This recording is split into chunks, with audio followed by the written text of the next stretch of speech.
अस्सलाम वालेकुम गाइस, कैसे हैं आप लोग। आज मैं आपके साथ शेयर करूंगी चिकन मैक्रोनीज की बहुत ही ज़्यादा ज़बरदस्त और स्पेशल रेसिपी। अगर आप पहले भी मेरी रेसिपीज़ देखते हैं तो आपको पता होगा कि मेरी रेसिपीज़ बहुत ज़्यादा इजी होती हैं। लेकिन अगर आप मेरे चैनल पर नए हैं और मेरी रेसिपी को पहली बार देख रहे हैं तो प्लीज़ मेरे चैनल को सब्सक्राइब ज़रूर कर दीजिए, ताकि आपको मेरी आने वाली हर नई वीडियो ईजीली मिलती रहे। तो चलिए आज की स्पेशल रेसिपी को बनाना स्टार्ट करते हैं। चिकन मैक्रोनीज बनाने के लिए हमें सबसे पहले जो चीज़ चाहिए वो है बोनलेस चिकन, और इसकी क्वांटिटी 300 ग्राम है। और मैक्रोनीज बनाने के लिए जिन वेजिटेबल्स की ज़रूरत है वो है बंद गोभी, गाजर और शिमला मिर्च। वेजिटेबल्स की छोटे पीसेज में कटिंग कर लेंगे, और इनकी शेप का कोई मसला नहीं, आप किसी भी शेप में इनकी कटिंग कर सकते हैं, लेकिन मैक्रोनीज में छोटी शेप के वेजिटेबल्स अच्छे लगते हैं, इसलिए मैंने वही कट किए हैं। लेकिन वेजिटेबल्स की कटिंग करते हुए एक बात का खास ख्याल रखिएगा कि सब वेजिटेबल्स का एक ही साइज़ हो, इससे इनकी लुक बहुत अच्छी लगती है। वेजिटेबल्स की तरह चिकन को भी छोटे पीसेज में कट कर लेंगे।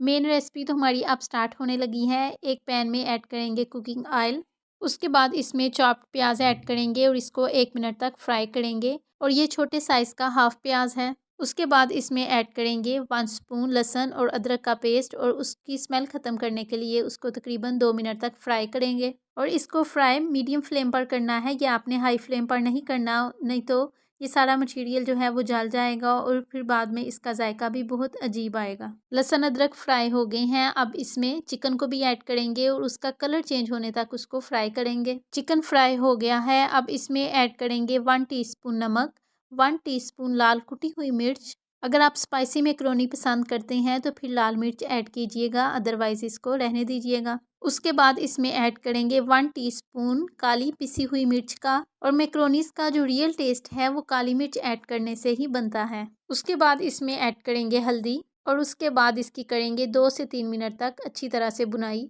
हर डिश का टेस्ट उसकी बुनाई से ही निकलता है, तो इसलिए बुनाई करते हुए इस बात का खास ख्याल रखा करें। एक साइड पे चिकन की बुनाई हो रही है तो दूसरी साइड पे जो मैक्रोनीज के लिए वाटर रखा था उस पे 1 स्पून नमक का ऐड करेंगे, और 1 स्पून इसमें ऐड करेंगे कुकिंग ऑयल का। चिकन की बुनाई हो गई हुई है, अब इसमें सब वेजिटेबल्स को ऐड कर देंगे। उसके बाद इसमें ऐड करेंगे 2 spoon vinegar, 2 spoon soya sauce और 2 स्पून ही चिली सॉस। सब सॉसेस मिलके मैक्रोनीज के टेस्ट को बहुत ज़्यादा इंक्रीज़ कर देंगी। सब वेजिटेबल्स की भी 4 से 5 मिनट तक करेंगे बुनाई। हमने इसमें विनेगर ऐड किया था, जिसकी वजह से ड्यूरिंग बुनाई ही चिकन और वेजिटेबल्स बहुत अच्छी तरह से गल जाएंगे। और दूसरी साइड पे जो मैक्रोनीज के लिए वाटर रखा था वो भी बॉयल हो गया है, अब उसमें मैक्रोनीज ऐड कर देंगे। मैक्रोनीज की क्वांटिटी 300 ग्राम है। काफ़ी हद तक वेजिटेबल्स तैयार हो गई हैं, लेकिन अभी ये थोड़ी सी कच्ची है, इसलिए इनकी 2 मिनट और बुनाई करेंगे। मैक्रोनीज भी बहुत अच्छी तरह से गल गई हैं, अब इनको स्टेन कर लेंगे। चिकन और वेजिटेबल्स भी बहुत अच्छी तरह से गल गए हैं, अब इसमें मैक्रोनीज को ऐड कर लेंगे और उसको भी इसमें बहुत अच्छी तरह से मिक्स कर लेंगे। मैक्रोनीज को मिक्स करने का प्रोसेस ऑन फ्लेम के ऊपर करना है, और मैक्रोनीज बहुत अच्छी तरह से मिक्स हो गई हैं, और हमारी आज की बहुत ही ज़्यादा ज़बरदस्त और जायकेदार डिश भी तैयार हो गई है।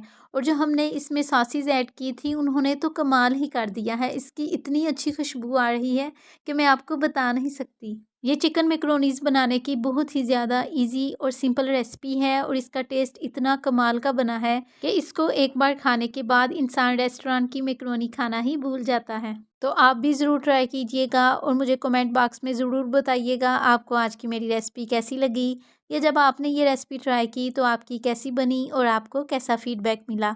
मुझे आपके कमेंट का वेट रहेगा। अगर आपको मेरी रेसिपी अच्छी लगे तो इसे लाइक और शेयर ज़रूर कीजिएगा, और अगर आप मेरे चैनल पर नए हैं तो इसे सब्सक्राइब ज़रूर कीजिएगा। अल्लाह हाफ़िज़।